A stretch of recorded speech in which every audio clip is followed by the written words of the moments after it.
So how to create content that makes people like, trust, and buy from you. So the other day, I published an episode about mistakes in content creation and how to fix that I think it was in episode 65, right? Episode 65. Yeah, that's right. So if you haven't checked that out, make sure to go to episode 65 to know what kind of mistakes you need to avoid in creating content.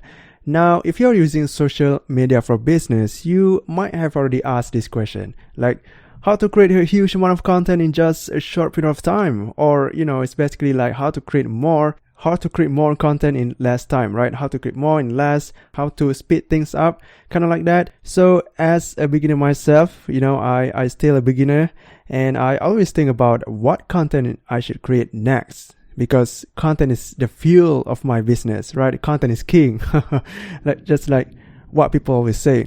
Because content can be my salespeople, right? They are my salespeople in disguise. They are the one who do the sales. They are the one who convince people to buy from me, right? So, which means that the more content I create, the more salespeople I will have, right? Does that make sense?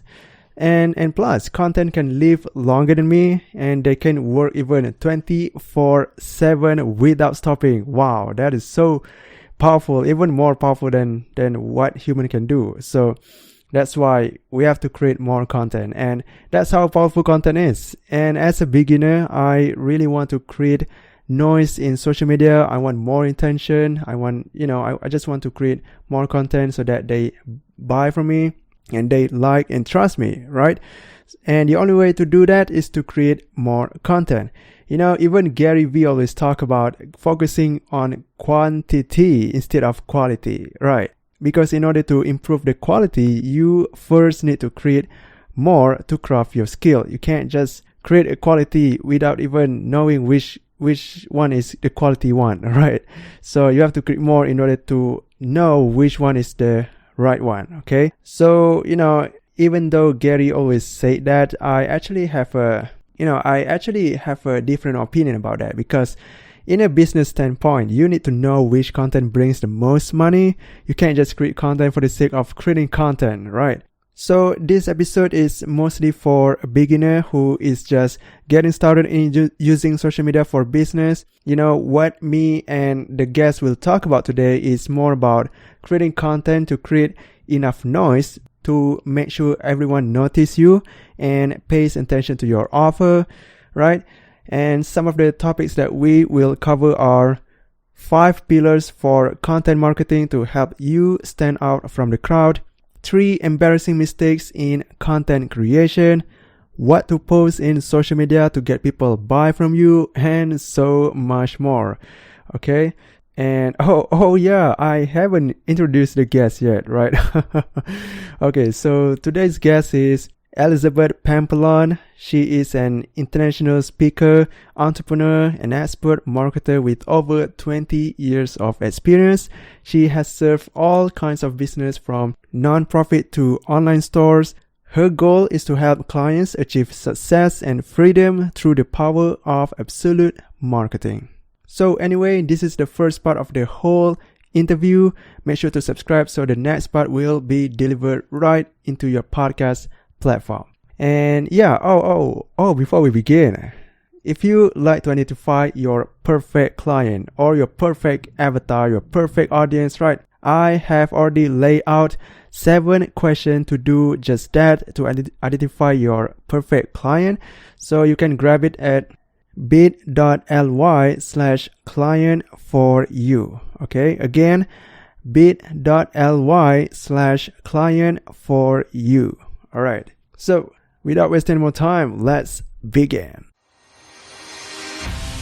So the real question is this: how would an entrepreneur like us, who literally start from nothing or has limited resources and yet still wants to build an empire, join Ashraf as he answers this big question so you can apply it too. Welcome to Focus on Winning.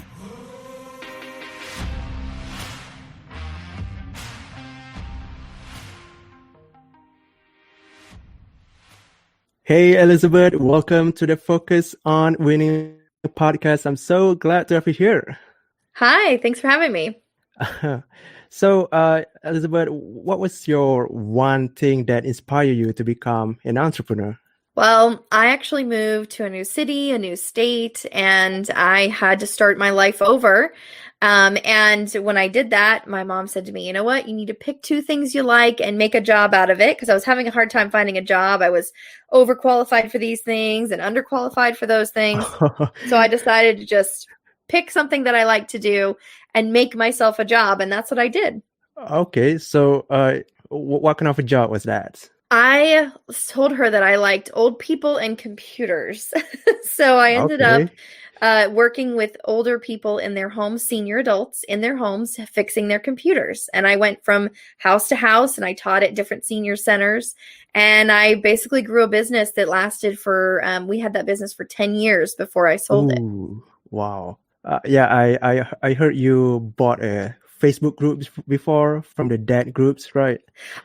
So in-person networking groups, I used to go and take them over. I didn't buy them. I would just say to the leaders, hey, I know you're not doing this anymore. Let me Uh, have your groups. That was later on. Yeah, I started doing that as well. oh, okay. So, what did you do with that group? So I would go to a lot of networking groups to build my business and to share that I went into people's homes and businesses and Mm-hmm, fixed computers.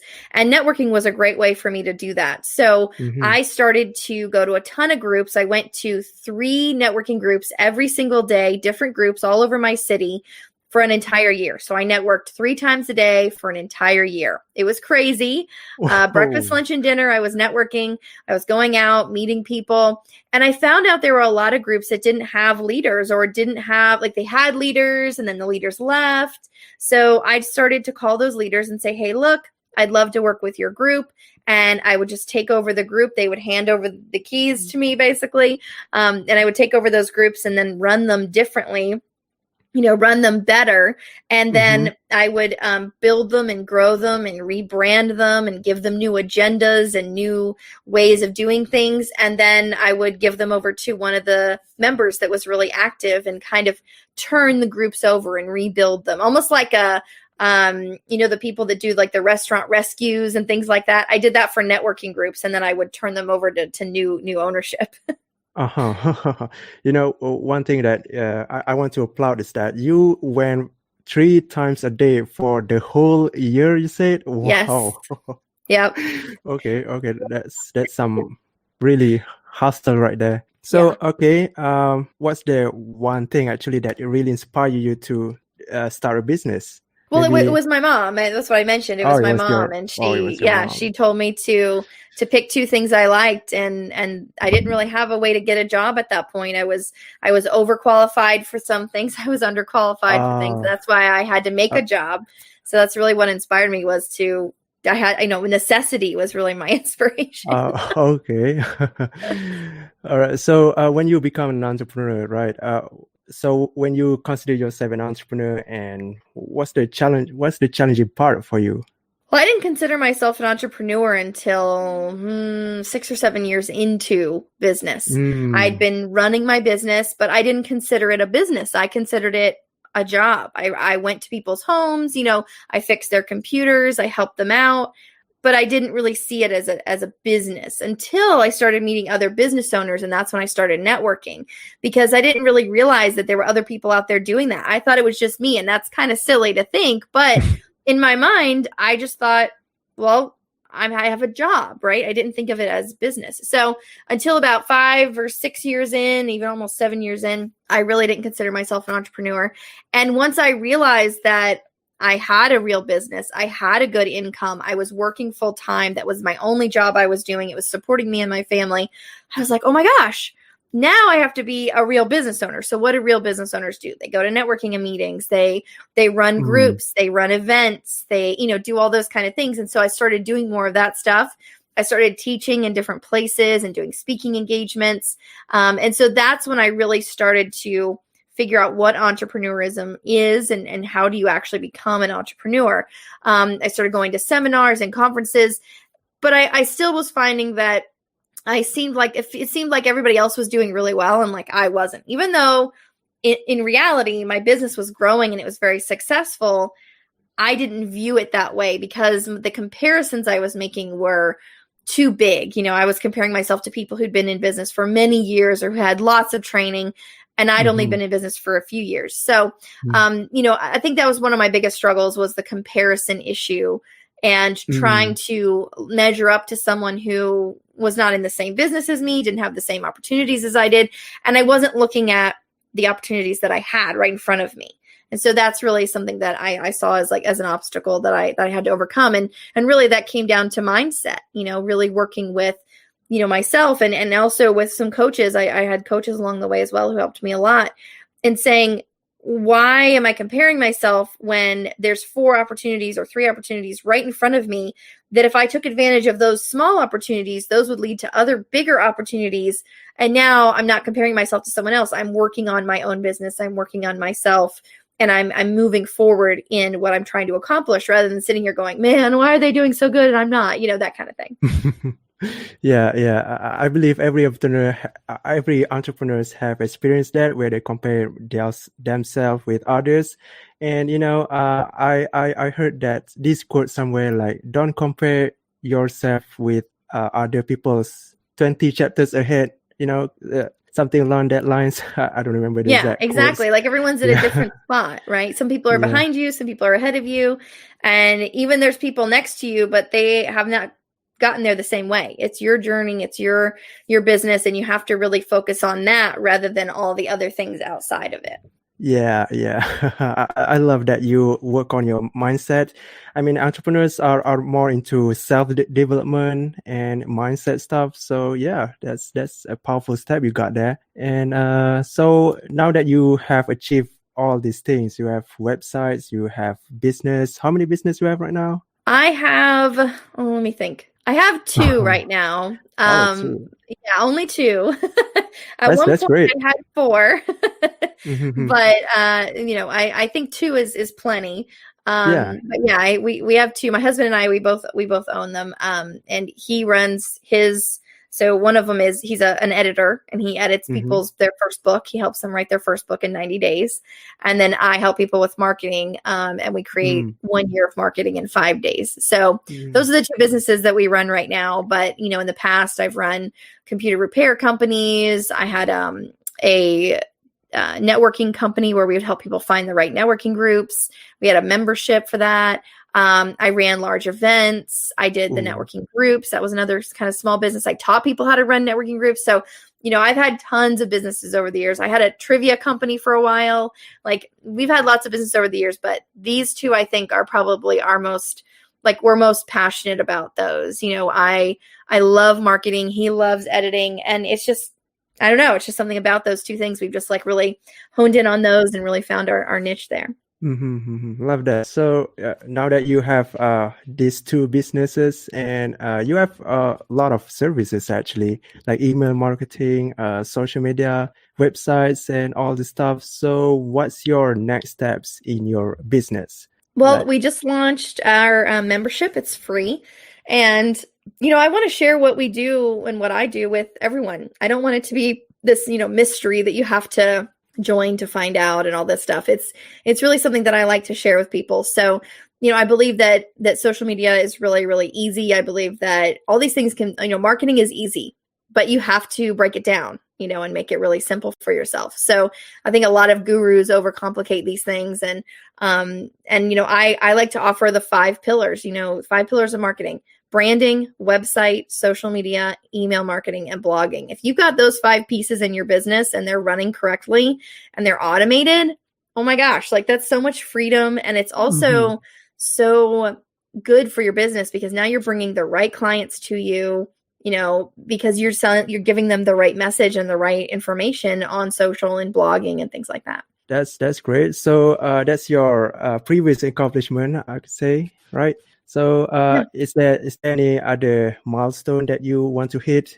Well, have always wanted to speak at the 10,000 level. So, going to one of those big conferences and speaking in front of a, room full of 10,000 people, like that's kind of my big, my big next goal.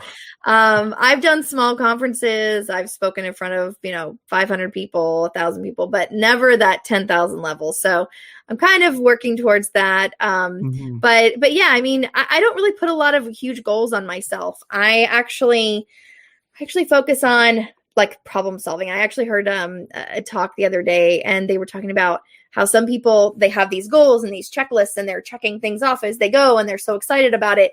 And then there's other people, and I'm kind of in this second category, they just solve problems. And so as things arise, you solve a problem. If something happens, you go to the next thing. It's not about a 5-year plan or 10-year plan. Yeah, I have things I want to do in the future, like I said, that the 10,000 level, but there's more in the media, like in the way, right? There's things I have to get through to get to that point. So I really look at like today, like what am I going to do today? I'm going to be on this podcast, which is awesome. Second podcast of the day. And I'm going to work with a client in a little bit. I've got a couple of other meetings, and I'm going to go do some self-care, and I've got a nail appointment. So, I've got those little things on my list that are for today. And I really like to focus on, what's happening today, what's happening this week, if I need to prepare, but I kind of focus on like what's now, what's happening right now. Wow, you focus on presence, right? Oh, wow, that's awesome. And I thought you already had events like maybe last week, right? The past events was like 7 October, I guess. Yeah, so I actually do a lot of speaking engagements. I do a lot of virtual engagements. And so I have those on my website, and I use those a lot. So if you go on my website, you'll see that there's like different speaking engagements that I'm going to be on in the future. But yeah, I do have them on a regular basis. Nice. All right. So as you know, right now we are going to talk about how to create 365 days worth of content. So first off, I wanna start off the mistakes in marketing on social media. People use social media for marketing, especially for online business. So and people want to avoid that mistake. So what kind of mistakes that you see from your clients, maybe, or maybe from your Yeah, so the different mistakes that I see is mostly people trying to be on too many platforms at one time. So there are so many platforms out there that you could be on, but there's only a few that are actually right for you and your business. And I actually wrote an ebook. It's a free ebook that I give out in my membership. So you can go to the free membership, get the free ebook. Then I talk about which platforms you should be on for your business, meaning who is your audience? Who is your demographic? There's actually statistics and information out there, and I compiled a bunch of it together and said, if you want to be on Facebook, here's who Facebook is serving right now. So then you can decide, is my audience within that realm? And for example, Instagram is actually serving women under 35. That is their majority of users. So if women under 35 are not part of your demographic, Instagram may not be for you, and you might actually need to focus more on LinkedIn or more on Facebook or more on Twitter. And so we want to look at those demographics to see which social media is right for us. And also, what are we going to get out of that social media? I also put in my book, the half-life of a post. So the half-life means how long does that post live on social media? So, you've seen Facebook, you've been on there, and then all of a sudden it refreshes and everything just shuffles up, right? That's the half-life. Those posts have expired, and now they're going back to the walls of the people where they were posted or the groups where they were posted, but they're not in your feed anymore. So your feed has like expiring limits on it, on every post. And so when you see, ads, they don't count. They're just ads, right? But the other stuff is there, and it's only there for a short time. So when you put a post out, your post on Facebook lives on a feed, on someone's feed, for about 30 minutes. If Facebook shows it to them through the algorithm. So when I talk about social media, the mistake I see is people trying to play or game the algorithm, which means you have to know everything about it in order to play, right? Or they just aren't on the right social media platform for their business. And then the third thing is they're spending too much time writing a post. They might spend 30 minutes writing a post that's only going to show for 30 minutes on Facebook. So it's going to definitely be something that we want to make sure we're not spending too much time on, but we're also making sure that we're doing a good job of keeping ourselves going and not posting at all, but also posting, on a regular basis.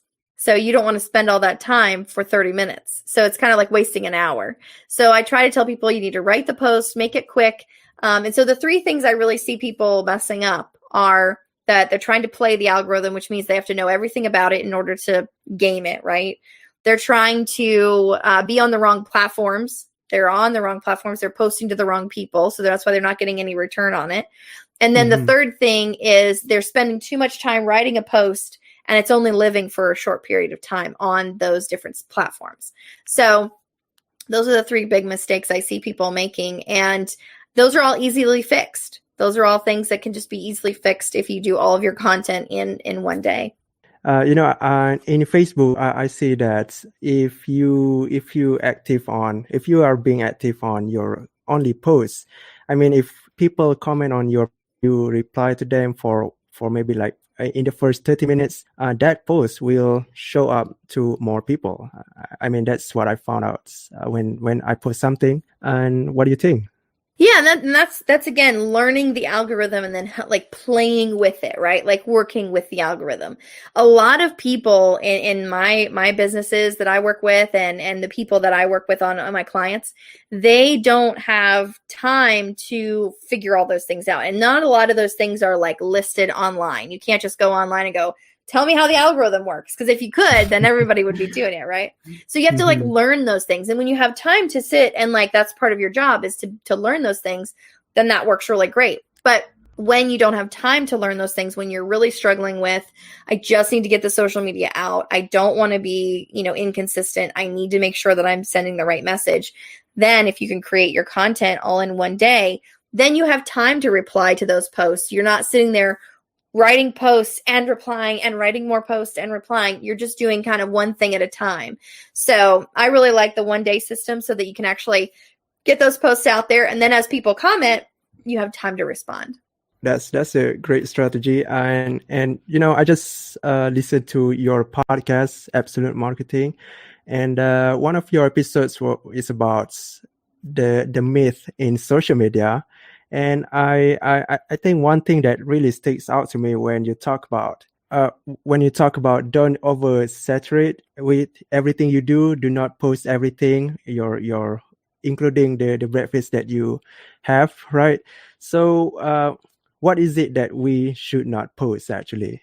Well, I think there are certain things you should post. And so if we focus on those, everything else is don't post, right? So I think if we focus on we need to sell a little bit. So just a little bit of sales in there. We need to put in a little bit of heart. So maybe some emotional quotes, motivational quotes, things like that. Yeah. And then we need to put in a little bit of education.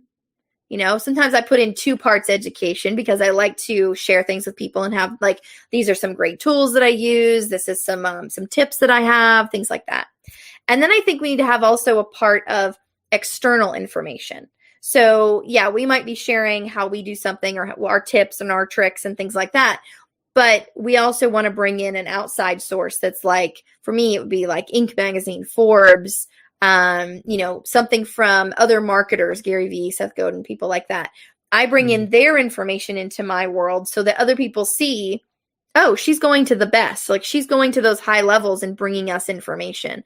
Not that I know them personally, but they know that I've gone out and done research and brought them the best of, or the most relevant thing from these big guys to my clients, to my potential clients, saying, hey, I agree with the big guys on this. Here's some information on it. And so, or here's a great article that I found. So they're seeing me that I'm not just saying, I'm not in a little bubble, like, oh, it's only me, only talk to me, only listen to me. I'm saying, hey, there's a lot of people out there that have good ideas. I'm kind of vetting those ideas for you before you see them. So that's why you would come to me and hear that information. So like I said, a little bit of sales, 1 part heart or, motivation, 1 part or 2 parts, tips and tricks at education. And then 1 part would be, that outside information, the outside sources.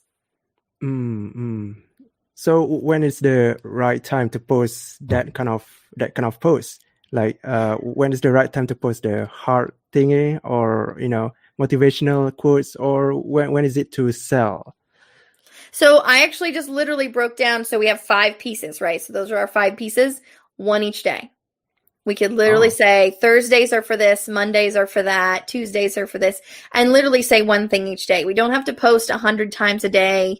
We don't have to put one of those each day and post 5 things a day. We could literally say Mondays are motivational Mondays. We're going to put quotes out every Monday and go with that. And then sprinkle your sales in there, right? Sprinkle some holidays in there. And then go through and actually have a day for each thing. But then know that sometimes you don't do that same thing on that day. You put in maybe a holiday is on that day or some sales are on that day. So you kind of mix up your calendar a little bit. So it's not just so linear, but you're saying, I have 5 topics, 5 things I can share. Now, how do I spread that out through my calendar for a week, for a month, and then for a year? And okay, so 1 post a day. So how many hours should we put to make that kind of contents? Like that's too many. 365 contents in a year. You can post, most of my clients post Monday through Friday. So we've got 200 and something posts, I think, in that time period, 240 something posts. So you're not posting 365 because you're taking off 52 Saturdays and 52 Sundays. So we're taking off some of those. So we have 260 posts, I think, something like that, or 255 posts. So we're taking off some of those, right? We got 52 Sundays and 52 Saturdays we're not posting. Some of my clients post every day, and we just add those in. But when you're sitting down, you're creating your strategy first. We talked about those 5 parts. You're writing down, what am I going to do for each of these parts? Then you're finding the content for each part, and then you're putting it into your calendar on the days that you've set out for those parts. And so that's what the 8 hours, I take about 8 hours to do this. 8 hours a day? Sit down. Nope, just for one day for the whole year. You do it one time, one day, and then you're done for the whole year because you've created all of them in the one day. So we sit and we create a strategy. Where are our 5 parts going to go? What days are we going to put them on? And then we go through and create the graphics with that. We make sure that the post has the right links, put them in the scheduler, and now you're done for the whole year.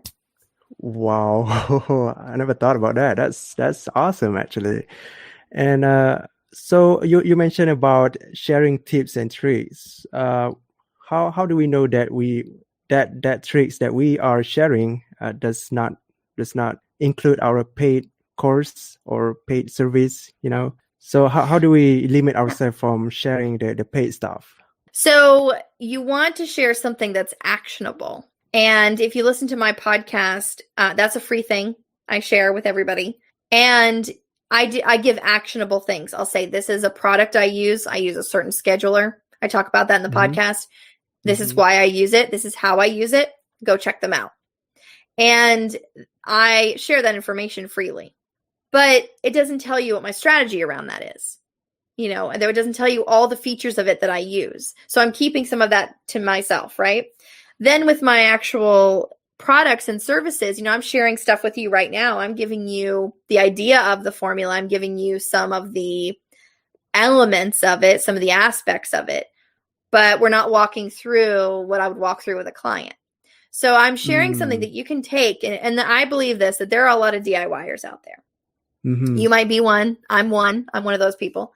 And those DIY people, they will always find that little nugget.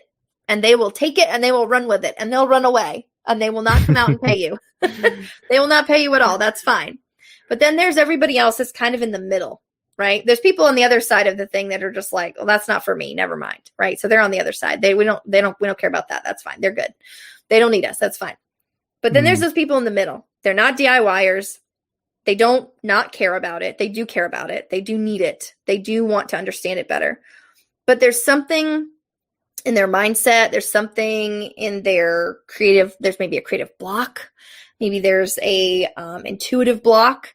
And the DIYers have figured that out for themselves. Like they have figured out that their blocks are gone. They have their creativity blocks are gone. They know what they're doing. They can take that nugget and make it something awesome, right?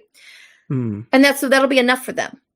But then there's people that are in the middle and they're like, I understand you and I know what you're saying, but how? But still how?